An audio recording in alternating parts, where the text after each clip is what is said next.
Mesdames, Messieurs, bonjour. Très heureux de vous retrouver ici dans le cadre du sommet de l'élevage. Alors, pourquoi et comment intégrer l'agrivoltaïsme à son exploitation?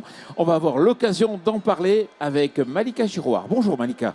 Bonjour, bonjour. Vous êtes chef de projet chez GLHD. À vos côtés, Gilles Van Kempen. Bonjour Gilles. Salut Jean. Que je connais bien. On se connaît bien. Voilà. Depuis longtemps, donc exploitant dans le Loiret, avec notamment quoi comme culture? Justement, moi je suis un céréalier et aujourd'hui j'ai un projet d'élevage et on va en parler. Et on va en parler. Et Jean-Marc Fabius, bonjour Jean-Marc. Bonjour Jean-Paul. Co-fondateur de GLHD dont le métier est de développer de l'agrivoltaïsme en polyculture élevage majoritairement. Oui, puisque aujourd'hui, quand on met en route en fait un projet, il y a forcément au cœur de l'élevage parce qu'il faut réintroduire l'élevage pour des raisons d'agroécologie. Absolument. Des raisons d'agroécologie, c'est l'occasion pour beaucoup d'agriculteurs et on travaille avec plus de 200 d'entre eux partout sur le territoire français, une trentaine de projets. C'est un moyen de redynamiser via l'élevage dans un collectif d'agriculteurs, une nouvelle structuration, une nouvelle agriculture, quelque chose de particulièrement pertinent dans le but d'accéder à de nouveaux marchés pour les agriculteurs et de les accompagner. On a démarré en faisant un peu d'ovin, on fait aussi pas mal de volailles, notamment dans le sud-ouest. Et aujourd'hui, on ne s'interdit pas le bovin qui est forcément un débouché dans une filière qui a été quand même assez malmenée. L'agrivoltaïsme, à ce moment-là, sera un moyen de les accompagner dans la durée. Et on sait que la durée, c'est le moyen de faire des projets plus innovants, plus durables, plus intégrés au territoire. Parce que ce qui est particulier dans l'agrivoltaïsme, c'est un projet dans la durée. Enfin, comme vous l'avez dit, ça veut dire que quelque part, déjà le projet, c'est quoi, 8 à 10 ans, et puis après on s'engage pour 30 ans ou plus. Ça veut dire que ça doit évoluer? Effectivement, ça doit évoluer. Alors, 8 ans pour le développement, on souhaiterait tous que ce soit beaucoup plus court, n'est-ce pas? Pour autant, oui, l'idée, c'est d'avoir une agriculture qui soit dynamique dans ce polyculture élevage. Et donc de permettre des modifications au fil du temps, dans ces 40 ans. Et pour pouvoir le faire, l'agrivoltaïsme amène une sécurité aux agriculteurs, une sécurité de revenus, qui vont leur permettre d'innover et de se projeter dans le futur, de pouvoir prendre un risque calculé et non pas, comme on peut l'être sur des aléas météo d'une année sur l'autre, avoir des risques vraiment économiques sur une exploitation. C'est aussi un excellent moyen pour la transmission, ce qui sera quand même le challenge de demain, surtout encore une fois dans l'élevage. Malika, ce que nous demandent les agriculteurs, le monde professionnel agricole, c'est que le projet agricole soit au cœur du projet global. En effet, c'est indispensable même pour un bon projet agrivoltaïque. Le projet agricole est toujours au centre et ça reste toujours l'activité principale des agriculteurs. C'est important parce que c'est ce qu'on défend. Et ensuite, on vient réfléchir en fonction des différentes caractéristiques des parcelles, des exploitations, à comment trouver les meilleures synergies possibles entre l'énergie et la culture. Mais il faut qu'il soit viable, vos projets. Ça veut dire qu'il faut avoir, je sais pas, une taille de troupeau, peut-être d'ovins de 600 têtes. En effet, il faut que le projet soit viable économiquement et sur le long terme surtout. On a aujourd'hui une réflexion qui s'axe beaucoup sur des projets collectifs. C'est ce qui permet aussi de capitaliser sur les différentes compétences des agriculteurs, ce qu'ils ont et ce qu'ils peuvent faire. Et on se fait accompagner pour dimensionner le projet agricole, pas seulement pour obtenir des autorisations, mais pour toute la durée, sur toute la durée de l'exploitation. On se fait accompagner des instituts qui sont spécialisés là-dedans, notamment les chambres d'agriculture, mais aussi, je pense à l'IDEL, je pense à tous les syndicats qui acceptent de travailler avec nous sur la question. Malika a tout à fait raison. Et l'agriculture est au cœur du projet et elle est au cœur du projet dans son territoire. Et il est intéressant aussi d'amener le projet agricole également en concertation, comme l'a dit Malika, avec les chambres d'agriculture, mais pas que, avec les élus, avec les associations, et que tout ça crée vraiment un tissu économique autour du projet qui est mené principalement, malgré tout, par le collectif d'agriculteurs. Gilles, je l'ai dit, céréalier, producteur d'oignons dans le Loiret et au début d'une belle aventure, la bergerie d'Edmond. Est-ce que tu peux nous raconter? C'est exactement tout ce qu'on a un petit peu expliqué. Moi, ça fait depuis 2020 où on a commencé une réflexion à plusieurs agriculteurs, donc avec les voisins. On se posait la question de remettre de l'élevage sur nos exploitations. En fait, si on résume un petit peu, il y a 20-30 ans, toutes les exploitations avaient de l'élevage par chez nous. Ça a été arrêté parce que nos parents et grands-parents sont passés aux grandes cultures. Mais on est sur de la zone intermédiaire. On est sur des terres qui ont un faible potentiel. Moi, la moyenne de mes rendements en blé, c'est autour de 60 quintaux. Et puis là, ces dernières années, c'est même un peu moins. On commence à avoir des problèmes. Un de ces problèmes, c'est le manque de matière organique. C'est le manque d'élevage qui permettent d'aller un petit peu plus loin dans la partie agronomie.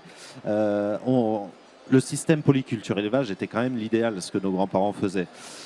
Mais aujourd'hui, dans le contexte actuel, c'est compliqué de remettre en place un nouvel élevage. Donc nous, on s'est rapproché à plusieurs agriculteurs en se disant on va mettre nos mauvaises terres en commun. Alors elles sont un peu éparpillées, mais c'est pas trop grave. On va essayer d'installer un jeune, d'installer un nouvel éleveur. Et donc on est parti sur ce principe de faire un élevage de 800 brebis. Pourquoi 800 brebis? Parce que 800 brebis, c'est une personne et demie, 2 personnes. Donc c'est bien pour pas être seul aussi sur la partie élevage. Alors même si on aura, nous, les céréaliers, entre guillemets, qui vont filer un coup de main, mais c'est bien d'avoir un accompagnement de l'éleveur qui va être en place. Et quand on est arrivé là-dessus, sur ce constat de vouloir remettre un élevage ovin de 800 brebis sur nos exploitations, on a bloqué sur toute la réintroduction de l'élevage. C'est-à-dire que pour pouvoir remettre un nouvel élevage, il faut réinvestir dans un troupeau, il faut réinvestir dans tout le matériel, il faut retrouver la bergerie, les chaînes de fenaison, enfin toute cette partie-là. Et quand on met tout ça sur le papier, ça passe pas. Ça passe pas. Et c'est là que j'ai rencontré GLHD et où on s'est dit comment est-ce qu'on peut coupler cette partie avec du photovoltaïque et récupérer un petit peu le côté économique du photovoltaïque pour redémarrer cet élevage et pour faire cette transition agricole. Et c'est comme ça qu'est venu ce projet.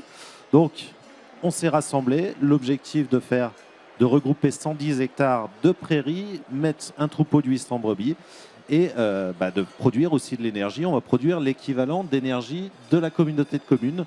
Donc, il y a un vrai enjeu aussi dans le territoire. Jean-Marc ? Ouais, c'est là où on parlait de temps long et typiquement le temps de l'agrivoltaïsme, son temps d'exploitation, en fait correspond à cette nécessité d'investissement dans le long terme pour recréer la polyculture élevage. Je partage totalement ce qu'a dit Gilles sur le temps de nos anciens, le modèle de polyculture élevage qu'il y avait au préalable. On ne va pas pouvoir le remettre en place tel qu'il était, on va l'adapter au temps d'aujourd'hui. Et on va innover. Et on va innover, exactement. Et parce qu'on ne fera pas ce que nos grands-parents ont fait. Si nos parents ont arrêté, c'est qu'il y avait aussi des raisons. Il ne faut pas l'oublier. Donc, comment est-ce qu'on peut repenser le modèle? Comment est-ce qu'on peut repenser les choses? Et le faire en collectif aussi, c'est aussi une sacrée force. Se mettre à plusieurs agriculteurs pour essayer de concevoir des nouveaux modèles, des modèles un peu innovants, où on va justement remettre et refaire ce couplage entre céréales et élevage. On a un peu trop spécialisé certaines régions, je pense à la Bretagne en élevage et puis nous dans le bassin parisien en céréales. Et après on se retrouve avec des camions qui font la navette avec la paille et avec le fumier. C'est une aberration écologique. Donc il faut qu'on réussisse à refaire cette connexion. Et donc moi je crois beaucoup en ce type de projet un peu collectif. Et en plus, si on peut en plus produire sur ces mêmes espaces de l'énergie à faible coût, on est vraiment dans quelque chose d'intéressant. Ouais. Moi, je vois quand je fais des reportages, il y a complémentarité. Enfin, c'est vrai que ça fait des années qu'on en parle qu'en grande culture, il faut réintroduire, mais il y a des contraintes. Et là, il y a un accélérateur, en fait, une opportunité qui se crée, il faut y aller. Clairement, le photovoltaïque, l'agrivoltaïsme, c'est un accélérateur pour ces transitions énergétiques. Et ça, c'est assez intéressant. Il en est où le projet aujourd'hui ? Alors aujourd'hui, on a commencé en 2020, on en est encore à la phase d'instruction des dossiers. Alors il y a eu la partie montage, le projet, donc ça a duré 1 an et demi, 2 ans. On a déposé les permis de construire en juin dernier. Là, on va être dans la dernière phase qui va être l'enquête publique pour avoir normalement une autorisation au mois de mars prochain. C'est long, parce qu'après, on n'a pas encore fini. Il va falloir qu'on fasse les fouilles archéologiques, il va falloir qu'on fasse toute la partie implantation et qu'on ait le raccordement à la fin. Donc, allez, si tout va bien, si tout se passe encore bien, on peut encore espérer pour 2027 et ça peut déraper à 2028-2029. On est sur des C'est projets. Malika qui est la gardienne du temps sur ce type Oui, de projet. Alors justement, on va lui donner la parole pour la dernière question, Malika. Malika, on sait qu'il y a une étape qui est importante, c'est la concertation, faire que le projet soit accepté par le voisinage. C'est important ? C'est important, c'est même au-delà de ça, c'est fondamental. Comme l'a dit Jean-Marc, ça reste un projet de territoire qui émane du bon sens des agriculteurs, parce qu'en effet, on ne va pas révolutionner, on va se réinventer, mais en partant du bon sens et des caractéristiques locales. Et le bon sens, il vient aussi du territoire, et c'est de là dont on puise aussi notre inspiration, parce que ça s'inclut dans un projet plus global, énergétique aussi. Donc c'est important que le territoire soit convié, participe à toutes nos réflexions, et il est largement invité tout le long du projet à différentes phases. On a une phase qui est très institutionnelle avec l'enquête publique qui va bientôt arriver, et une phase un peu plus personnelle, en tout cas pour GLHD, où on a une approche de la concertation qui est très complète, multidimensionnelle, et c'est ça qui fait la richesse des projets en bout de course. Malika Girouard, merci beaucoup d'être venue ici sur ce plateau et on sait que ce n'est pas toujours facile d'accéder au sommet. Effet. Juste à vos côtés, Gilles Van Kempen, merci beaucoup et très heureux de te Merci. revoir Gilles. Et puis Jean-Marc Fabius, merci bien. Merci encore. Et merci à vous. Merci beaucoup.